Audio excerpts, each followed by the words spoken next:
Video start ஆகிறதுக்கு முன்னாடி ஒரு குவிக் கொஸ்டின். நீங்க கோல் இல்லாம இன்வெஸ்ட் பண்றீங்களா? டாக்ஸ் ரொம்ப அதிகமா கட்டுற மாதிரி ஃபீல் பண்றீங்களா? அண்ட் உங்களோட சைல்ட் ஃபியூச்சருக்கு எந்த பிளானும் இல்லாம இருக்கீங்களா? அப்போ இந்த வெபினார்ஸ் உங்களுக்கானது. 10 to 11 பிளானிங் மணி for your child A Mother's Guide, a special Kodeeswari women only webinar. பெண்கள் மட்டும் மறக்காம இந்த வெபினாருக்கு ரெஜிஸ்டர் பண்ணுங்க. 11 to 12 most Indians invest without goals. உங்க இன்வெஸ்ட்மெண்ட்ஸ்க்கு டிரெக்ஷன் கொடுக்கிறதுக்கு இந்த வெபினாருக்கு ரெஜிஸ்டர் பண்ணுங்க. 12 to 1 PM wealth without leakage. Tax optimization மூலமா ஏர்ன் பண்றதை எப்படி ப்ராப்பரா சேவ் பண்றதுங்கிறத தெரிஞ்சுக்க இந்த வெபினாருக்கு ரெஜிஸ்டர் பண்ணுங்க.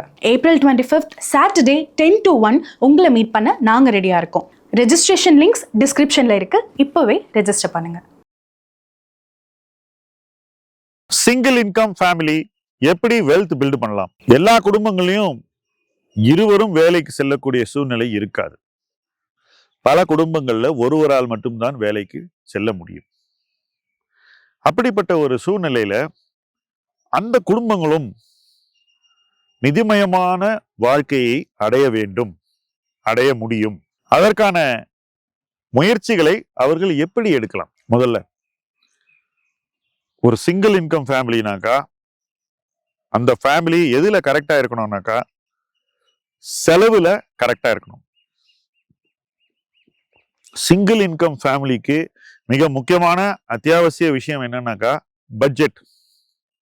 நாம கூட இந்த திரைப்படங்கள் எல்லாம் கிண்டல் பண்ணுவோம். ஹீரோ கஞ்சனா காட்டுவோம், அவர் மட்டும் வேலைக்கு போகக்கூடியவராக இருப்பார். இது ரிவர்ஸ் பண்ணி கூட சொல்லலாம். ஒருவேளை ஹீரோயின் பெர்மனன்ட் ஜாப்ல இருக்கலாம், ஹீரோ சுய வேலை வாய்ப்புல இருக்கிறனால அவருக்கு சம்பளம் மேல கீழே இருக்கலாம், அது இல்லாம கூட இருக்கலாம் சில சூழ்நிலைகள்ல.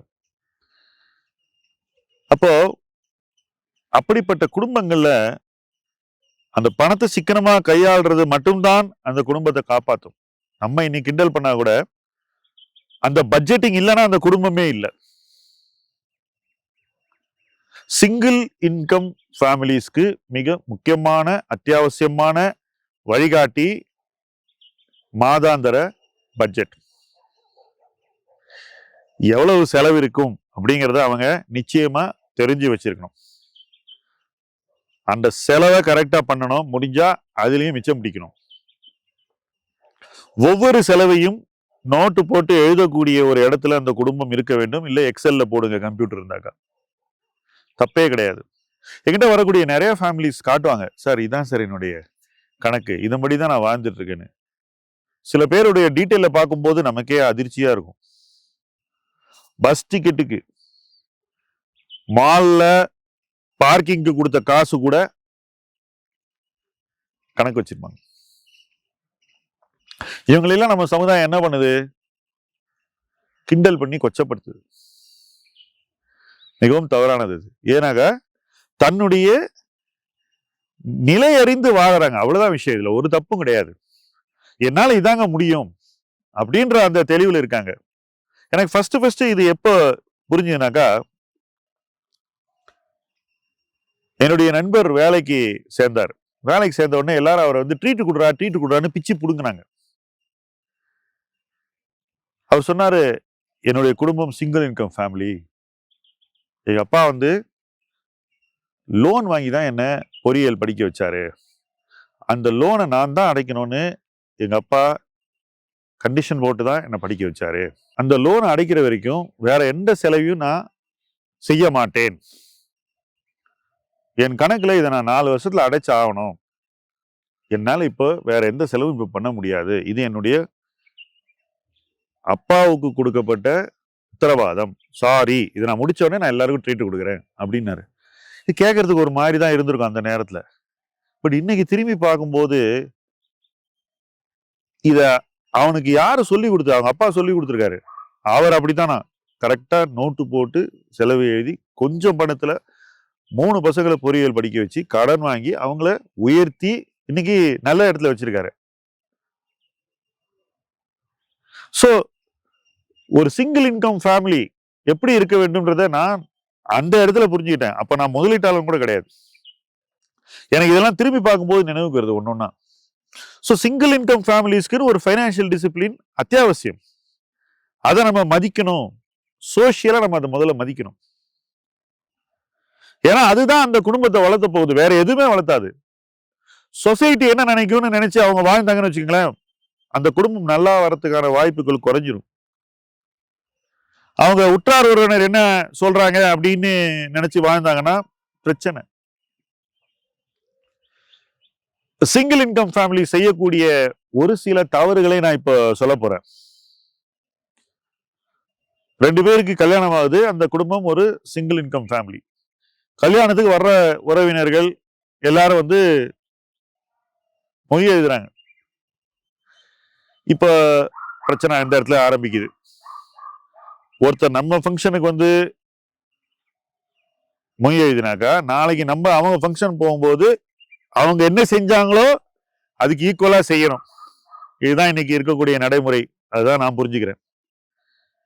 அப்படிப்பட்ட நடைமுறையை கடைபிடிக்கணும்னா நமக்கு நிதி ஆதாரம் வேணும்.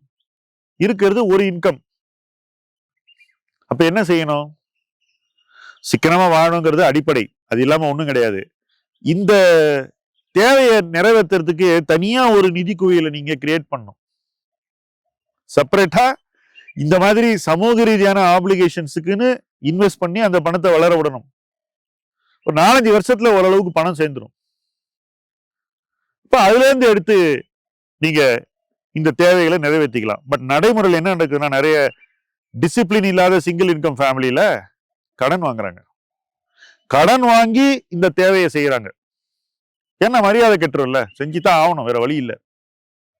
ஏன் அது முன்னாடியே நீங்க அதுக்கு பிளான் பண்ணக்கூடாதான்ற கேள்விக்கு நிறைய பேர் பதிலே சொல்றது கிடையாது. அது அப்புறம் பாத்துக்கலாம்னு விட்டுட்டோம் சார், அது இப்ப இப்படி வந்து நிக்குது. சின்ன உதாரணம் சொல்றேன். சில குடும்பங்கள்ல க்ளோஸ் ரிலேட்டிவ்ஸ் வந்து மேரேஜுக்கு நகை செஞ்சு போடுறாங்க. அன்னைக்கு சவரன் விலை ஒரு குறைஞ்ச அளவு, இன்னைக்கு சவரன் விலை தெரியும். இப்ப அவங்களுடைய மகளுக்கோ மகனுக்கோ அதே ஃபங்க்ஷன் வரும்போது இவங்க செய்ய வேண்டிய இடத்துல இவங்க செலவு பண்ண வேண்டிய பணம் வந்து பல மடங்கு அதிகம். அப்ப எப்படி பண்றது? அந்த இடத்துல அந்த சிங்கிள் இன்கம் ஃபேமிலி கடன்ல வந்துருது. இது முழுவதும் தவிர்க்கப்பட வேண்டிய ஒரு விஷயம். நான் பார்க்கறதுலேயே மிக முக்கியமான பிரச்சனை நிறைய பேர் லைஃப்ல பார்க்கும்போது இது. அடுத்தது, சிங்கிள் இன்கம் ஃபேமிலி நிறைவேற்ற வேண்டிய குடும்ப பொறுப்புகள். பசங்களை படிக்க வைக்கணும், பெற்றோர்களை பார்த்து கொள்ள வேண்டும், எந்த விதமான ஹெல்த் செட்பேக்குக்கும் நிதி ஆதாரம் வேண்டும், வீடு வாங்கணும். வீடு வாங்கும்போது கடன் வாங்கினா அந்த கடனை ஒரே வருமானத்தை வச்சு அடைக்கணும். ரிட்டையர்மெண்ட்டுக்கு பிளான் பண்ணணும். ஏன்னா இன்னைக்கு முக்கால்வாசி பேர் இருக்கிறது தனியார் பணி. இப்போ தனியார் பணியில ஓய்வூதியம் கிடையாது. அப்போ ஓய்வூதியத்தை நீங்களே உங்களுக்கு உருவாக்கி கொள்ள வேண்டும். ஸோ இந்த 6 விஷயம் நான் சொல்லியிருக்கேன். அப்போ சிங்கிள் இன்கம்ல இருக்கிறவங்க இந்த 6 விஷயத்துக்கும் ப்ரிப்பேர் பண்ணணும். அதுக்கு ஏதாவது மாசம் மாசம் செய்யணும். அது 500 ரூபாய் இருக்கலாம், ஆனா செய்யணும். உங்க சக்திக்கு ஏற்ற மாதிரி ஏதாவது ஒண்ணு இந்த 6 விஷயத்துக்கு செஞ்சுக்கிட்டே இருந்தீங்கன்னாக்கா ஆட்டோமேட்டிக்கா உங்களுடைய நிதி ஆதாரம் வருங்காலத்தில் ஸ்ட்ரெயின் ஆகாது, அழுத்தத்துக்கு ஆளாகாது. ஒரு இன்கம் வச்சுக்கிட்டு இதெல்லாம் பண்ணணுமா, என்ன பேசுறீங்க அப்படின்னு நீங்க கேட்கலாம்.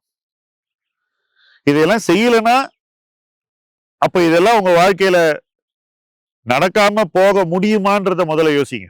முடியாது இல்ல, ஏன்னா நடந்தானே ஆகணும். அப்ப அதை செஞ்சுதான் ஆகணும்.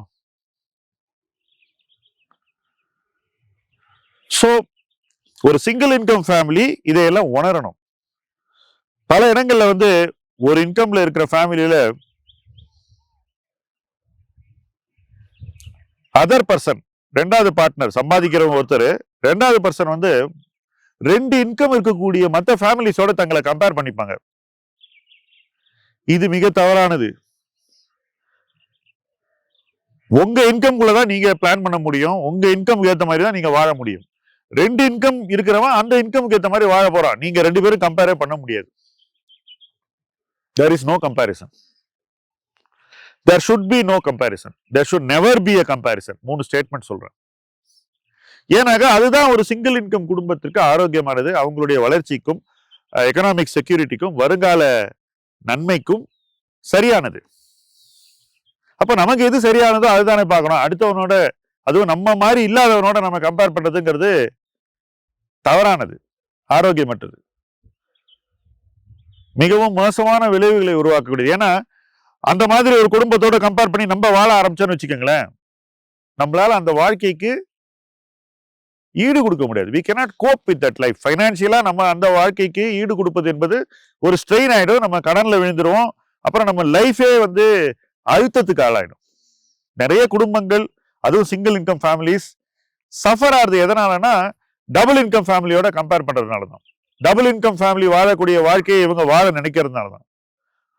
ஒருவேளை சிங்கிள் இன்கம் ஃபேமிலியுடைய வருமானம் கணிசமா உயரக்கூடிய ஒரு இடத்துல இருந்துச்சுன்னா அப்ப நீங்க டபுள் இன்கம் ஃபேமிலியுடைய வாழ்க்கையை கம்பேர் பண்ணலாங்க. பட் கண்மூடித்தனமான கம்பேரிசன்ங்கிறது தவிர்க்கப்பட வேண்டியது. நிறைய குடும்பங்கள் நான் பார்த்திருக்கேன், சிங்கிள் இன்கம் ஃபேமிலி தான். ஆனா அந்த சிங்கிள் இன்கம் சம்பாதிக்கக்கூடிய நபருடைய அந்த தன்னம்பிக்கை, உழைப்பு, போக்கஸ் அவங்க வருமானத்தை வேகமா உயர்த்தும். 2 இன்கம் இருக்கக்கூடிய ஃபேமிலி வளர்றதை விட சிங்கிள் இன்கம் ஃபேமிலி அதிகமான ஒரு வேகத்தில் தன்னுடைய நிதி ஆதாரத்தை பெருக்கும். பிளஸ் டிசிப்ளினும் இருக்கும். நான் சொன்ன 6 விஷயங்களுக்கு அவங்க பிளான் பண்ணிட்டு இருப்பாங்க. அந்த குடும்பம் வேணா கம்பேர் பண்ணிக்கலாம். நான் கம்பேர் பண்ணுங்கன்னு சொல்ல, அந்த குடும்பம் கம்பேர் பண்ணா கூட அது பாதிக்கப்படாது. பட் சில குடும்பங்கள் ஸ்லோவா தான் வளருவாங்க. ஆனா அந்த ஸ்லோவா வளர்றவங்க கூட ஸ்டெடியா வளர்ந்தானாக்கா ஒரு டபுள் இன்கம் ஃபேமிலி 20 வருஷம் கழிச்சு அடையக்கூடிய பல விஷயங்களை அந்த சிங்கிள் இன்கம் ஃபேமிலி கூட டிசிப்ளின் மூலமாக அடைய முடியும். அதுதான் என்னுடைய முக்கியமான பாயிண்ட். சிங்கிள் இன்கம் ஃபேமிலிஸ்க்கு ஒரு வருமானத்தை வச்சு நம்ம அவங்கள மாதிரி இருக்க முடியாதுன்னு டோன்ட் கிவ் அப். அந்த இடத்துல தான் காம்பவுண்டிங் போன்ற விஷயங்கள் உங்க லைஃப்ல பெரிய மாற்றத்தை கொண்டு வரும். ஏன்னா நிறைய டபுள் இன்கம் ஃபேமிலிஸ் இருக்க வேண்டிய அளவு பொறுப்பாக பணத்தோடு இருப்பதில்லை. ஏன்னா பணம் தான் நிறைய இருக்கேன்ற ஒரு கம்ஃபர்ட் அவங்கள நிறைய விஷயங்களை செய்ய வைக்கும். வேற நீங்க அப்படிப்பட்ட ஒரு இடத்துல இல்லாம உங்களுடைய தேவைகளையும் உங்களுடைய லிமிடேஷன்ஸையும் உணர்ந்து வாழ்ந்தீங்கன்னாக்கா நிச்சயமா நீங்க ஒரு பெட்டர் ஃபைனான்சியலைஸ்ட் லைஃப், அவங்களோட நீங்க இன்னும் நிதிமயமாக இருக்க முடியும், அந்த வாய்ப்பு இருக்கிறது அப்படிங்கிறது தான் என்னுடைய முக்கியமான பாயிண்ட். சோ ஒரு சிங்கிள் இன்கம் ஃபேமிலி நிதிமயமான வாழ்க்கையை சரியாக அமைத்துக் கொள்ள வேண்டும் என்றால் தன்னிலை அறிந்து, தன்னிலையை தெளிவாக உணர்ந்து, தன்னால் என்ன செய்ய முடியும் என்பதை உறுதி செய்து கொண்டு, தான் என்ன செய்ய வேண்டும் என்பதில் தெளிவு பெற்று, அவை எல்லாவற்றையும் செய்வது என்பது ஒரு சாய்ஸ் இல்ல, ஒரு கம்பல்ஷன். அந்த லைஃபை ஒரு சிங்கிள் இன்கம் ஃபேமிலி லீட் பண்ணாக்கா அந்த ஃபேமிலியும் படிப்படியாக உயரும். அந்த இன்கம் வளர வளர அவங்களுடைய சேமிப்பு கலாச்சாரம், சிக்கனமான வாழ்வு முறை, சரியான முதலீட்டு அணுகுமுறை, இது எல்லாமே அவங்கள உயர்த்திக்கிட்டே போகும். எப்படி முயல் ஆம கதை இருக்கோ அந்த மாதிரி பல single income families double income ஃபேமிலியை பீட் பண்ணதை நான் என் லைஃப்ல பார்த்திருக்கேன். எல்லோருக்கும் வளர்ச்சி என்பது ஒரு பொருளாதார உரிமை. வாழ்வியல் முறை சார்ந்துதான் அந்த வளர்ச்சியை நாம் அமைத்துக் கொள்ள வேண்டும். நம்முடைய வாழ்க்கை தரம், நம்முடைய வாழ்க்கை முறை, நம்முடைய வருமானத்துக்கு ஏற்ற இடத்தில் இருந்தால் நிச்சயமாக நம்மை பொருளாதார ரீதியாக உயர்த்தி கொள்ள முடியும். அது சிங்கிள் இன்கம் ஃபேமிலிஸாலும் முடியும். அது உங்கள் உரிமை. அந்த உரிமையை நிச்சயம் எல்லா சிங்கிள் இன்கம் ஃபேமிலிஸும் நிறைவேற்ற வேண்டும் என்பதுதான் இந்த வீடியோவை நம்ம செய்யறதுக்கான நோக்கம். அந்த நோக்கம் நிறைவேற இணைந்து பயணிப்போம். முதலீட்டு களம் உங்கள் களம். நன்றி.